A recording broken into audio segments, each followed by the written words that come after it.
Let me be clear. The evidence brought to light by the RCMP cannot be ignored. नमस्कार दोस्तों, आपका स्वागत है हमारे चैनल पर। आज हम बात करेंगे भारत और कनाडा के बीच बढ़ते तनाव की। हाल ही में कनाडा के प्रधानमंत्री जस्टिन ट्रूडो ने एक बड़ा बयान दिया है, जिसने दोनों देशों के रिश्तों को और भी पेचीदा बना दिया है। आइए जानते हैं कि आखिर ट्रूडो ने क्या कहा और इसका क्या मतलब हो सकता है। सीन जस्टिन ट्रूडो का कबूलनामा। कनाडा के प्रधानमंत्री जस्टिन ट्रूडो ने हाल ही में स्वीकार किया है कि जब उन्होंने खालिस्तानी आतंकी हरदीप सिन्हा निज्जर की हत्या में भारत के शामिल होने का आरोप लगाया था, तब उनके पास कोई ठोस सबूत नहीं थे।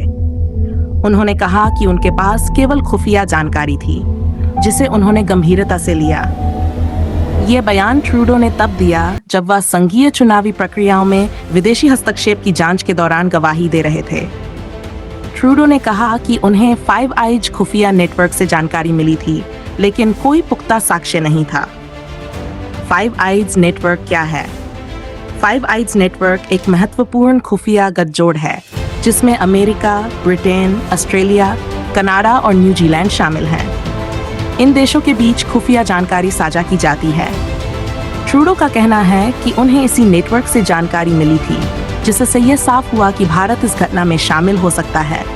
हालांकि वह ये मानते हैं कि केवल खुफिया जानकारी के आधार पर उन्होंने भारत पर आरोप लगाए थे। अब भारत की बात करें तो भारत ने शुरू से ही इन आरोपों को खारिज किया है। भारत ने साफ तौर पर कहा है कि निज्जर की हत्या में उनका कोई हाथ नहीं है। जब कनाडा ने सबूतों की बात की तो भारत ने पूछा, आपके पास सबूत है कहाँ? लेकिन ट्रूडो ने माना कि उनके पास कोई ठोस सबूत नहीं थे। इसके बाद भारत ने कनाडा के 6 राजनयिकों को निष्कासित कर दिया और कनाडा से अपने उच्चायुक्त को भी वापस बुला लिया। मौजूदा तनाव। भारत और कनाडा के रिश्तों में इस विवाद के बाद से काफी तनाव बढ़ गया है।